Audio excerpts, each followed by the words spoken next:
नमस्कार विद्यार्थी मित्रांनो, पूर्व माध्यमिक शिष्यवृत्ती परीक्षा इयत्ता 8वीतील बुद्धिमत्ता चाचणी या विषयातील आकलन या घटकावरील भाषाज्ञान या उपघटकाचा आज आपण अभ्यास करणार आहोत. आकलन म्हणजे काय? आपल्या ज्ञानेंद्रियाच्या मदतीने परिसरातून घेतलेल्या अनुभवांचे आपल्या मेंदूद्वारे स्वतःच्या शब्दात केले जाणारे विश्लेषण म्हणजे आकलन होय. आकलन म्हणजे वाचलेला मजकूर समजून घेणे व त्याचं विश्लेषण करून स्वतःला व इतरांना समजून देण्याची क्षमता प्राप्त करणे होय. आता भाषाज्ञान या उपघटकाचा आपण अभ्यास करू. भाषाज्ञान या उपघटकात भाषाविषयीच्या ज्ञानाची आकलन क्षमता ओळखण्यासाठी वेगवेगळे प्रश्न विचारले जातात. त्यामध्ये खालील गोष्टींचा समावेश होतो.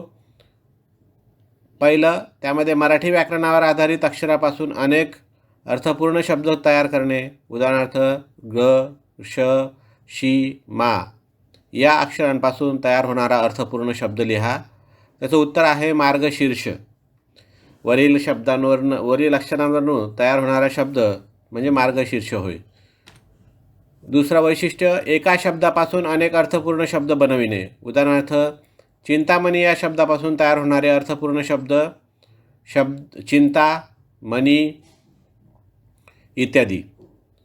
तिसरं वैशिष्ट्य, समानार्थी शब्द शोधणे किंवा विरुद्धार्थी शब्द शोधणे. उदाहरणार्थ पाणी या शब्दाचा समानार्थी शब्द जल, नीर इत्यादी. अंधार या शब्दाचा विरुद्धार्थी शब्द उजेड.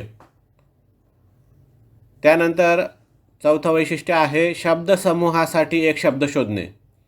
उदाहरणार्थ काहीही माहीत नसलेला या शब्दसमूहासाठी एक शब्द जो आहे काहीही माहीत नसलेला म्हणजे अनभिज्ञ, म्हणून त्याचं उत्तर अनभिज्ञ येईल. त्याचप्रमाणे पाचवं वैशिष्ट्य आहे इंग्रजी शब्दासाठी मराठी शब्द शोधणे. उदाहरणार्थ स्कॉलरशिप या शब्दासाठी मराठी शब्द शिष्यवृत्ती हा आहे.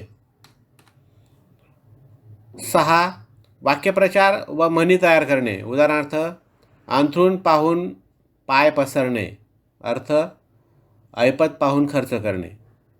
7वं वैशिष्ट्य विरामचिन्हांचा उपयोग करणे.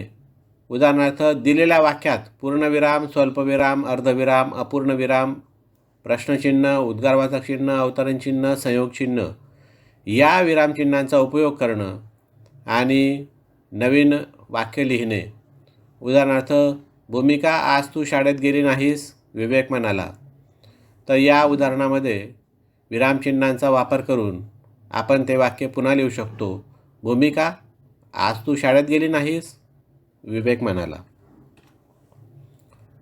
8वं वैशिष्ट्य, मराठी महिने, ऋतू, समूहदर्शक शब्द, प्राण्यांची पिल्ले, वस्तूंचे ध्वनी यावरीलही प्रश्न या उपघटकावर विचारले जातात. उदाहरणार्थ गायींचा समूह त्याला आपण कळप म्हणतो. पक्ष्यांचा समूह त्याला आपण थवा म्हणतो. ऋतू उन्हाळा, पावसाळा, हिवाळा. त्याचप्रमाणे मराठी ऋतूंची नावे वसंत, ग्रीष्म, वर्षा, शरद, हेमंत, शिशिर. आणि हे ऋतू कोणकोणत्या महिन्यांमध्ये येतात त्याचीही माहिती काही प्रश्नांमध्ये विचारली जाते. उदाहरणार्थ वसंत ऋतू चैत्र आणि वैशाख, ग्रीष्म ऋतू ज्येष्ठ आणि आषाढ, वर्षा ऋतू श्रावण आणि भाद्रपद, शरद ऋतू अश्विन आणि कार्तिक, हेमंत ऋतू मार्गशीर्ष आणि पौष, शिशिर ऋतू माघ आणि फाल्गुन.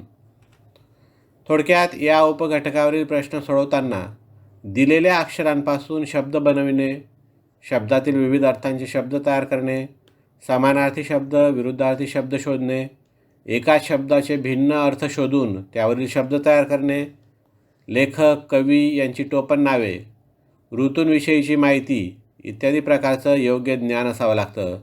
या पद्धतीने यावरील विशेषणांचा आणि वैशिष्ट्यांचा उपयोग करून आपण या उपघटकावरील प्रश्न जे आहेत ते सोडवू शकतो. धन्यवाद.